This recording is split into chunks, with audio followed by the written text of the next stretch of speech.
bonjour à toutes, bonjour à tous. Comment allez-vous en ce début de semaine? Êtes-vous en pleine forme? Êtes-vous en vacances peut-être?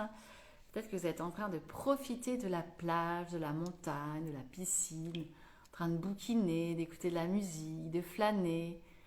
Ah, j'ai hâte, j'ai hâte. Nous, c'est dans 3 semaines et j'avoue, j'ai envie de me poser, pas pour 2, 3 jours, j'ai envie de me poser pour 15 jours d'affilée.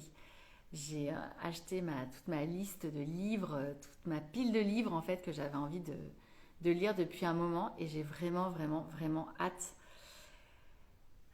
de prendre ce temps, de déconnecter, de penser à autre chose.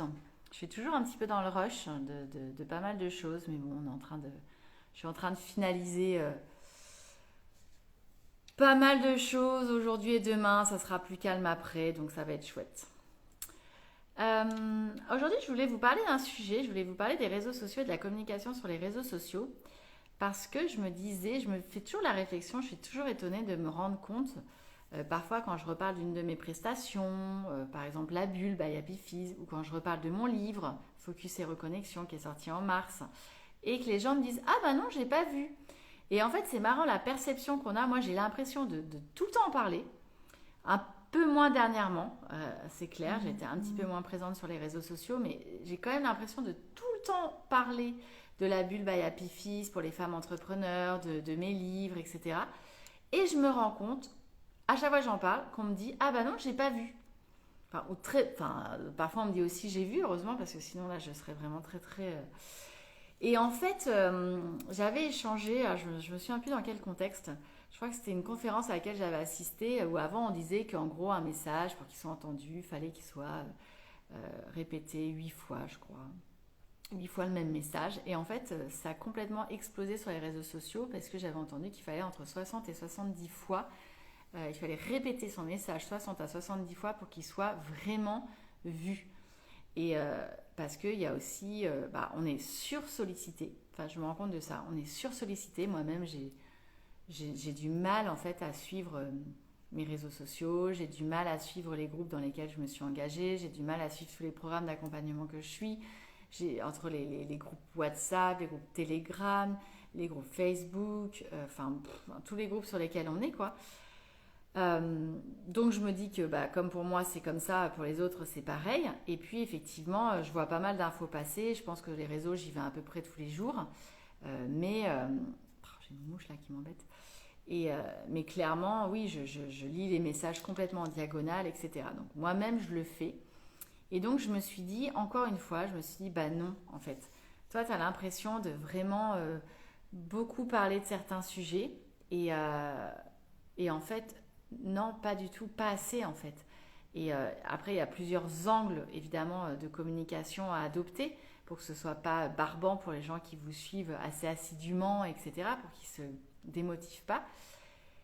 Mais en fait, il ne faut pas hésiter à continuer de parler de tous vos sujets de prédilection. Vous pouvez en choisir peut-être 2 ou 3 pour pas non plus noyer votre public, vos auditeurs. Mais c'est hyper important. Par exemple, hier, alors j'ai un problème sur Instagram. D'ailleurs, si quelqu'un sait comment faire, aujourd'hui les vidéos elles sont transformées en réel et on ne peut plus les mettre dans les stories quand ça dépasse 10 minutes. Donc je vais essayer de faire moins de 10 minutes. Et donc du coup, hier par exemple, j'ai pas mis ma vidéo en story, j'ai pas pu la mettre. Donc je sais pas si elle a été autant vue que d'habitude. Et dedans, en fait, je partageais l'idée de continuer mon 365 jours live, peut-être dans un groupe privé, peut-être en audio, pas en vidéo. Et ça serait un groupe payant, mais à tout petit prix, pour 6 mois par exemple, ou un an, je sais pas trop. Et je voulais avoir des retours et j'ai pas eu de retour. Et je me suis dit mince, pourtant il y a quand même beaucoup de gens qui me suivent et en plus il y a beaucoup, souvent les mêmes personnes en fait qui me suivent et j'ai pas eu de retour de ces personnes. Alors, évidemment elles peuvent être en congé, etc. Mais je me suis dit peut-être que cette vidéo, le fait de ne plus la mettre en story, elle est moins vue, etc. Voilà, pas mal de questions que je me pose parce que ça nécessite un temps énorme du coup. Si on doit communiquer 70 fois sur chaque produit, c'est juste impressionnant. Alors évidemment, depuis le début, si je prends depuis le début, il faut que je m'amuse en fait à prendre un produit, à voir combien de fois j'ai communiqué dessus et à voir l'impact qu'il a eu. Est-ce que réellement... Ouais, c'est une bonne idée ça. Je devrais prendre la liste de mes produits, regarder depuis par exemple, je sais pas, un an ou deux, combien de fois j'ai communiqué dessus et le chiffre d'affaires associé. Super idée ça. Oh, je vais faire ça cet été, ça m'éclate. Ouais, j'ai envie de voir. J'ai envie de voir, c'est assez facile. Par exemple, dans le fil Instagram, c'est hyper facile de regarder sur quoi on a communiqué. Ouais, je vais faire ça. Et je vous ferai un petit retour pour vous dire si c'est pertinent ou pas. Mais je trouve ça assez intéressant comme exercice. Voilà, en tout cas, partagez-moi vous comment vous communiquez l'été. Souvent, on communique moins, on décroche, on déconnecte, etc. Et en même temps, bah, c'est là où les personnes regardent un peu plus leur téléphone, à la piscine, à la plage, sont tranquillou, prennent le temps de lire un peu plus les posts, écoutent les vidéos, les podcasts qu'ils ont enregistrés. Donc voilà, peut-être que l'été, c'est aussi le moment de communiquer un petit peu, peut-être différemment aussi. Je vous embrasse, je vous souhaite une belle après-midi. On se parle demain. Ciao.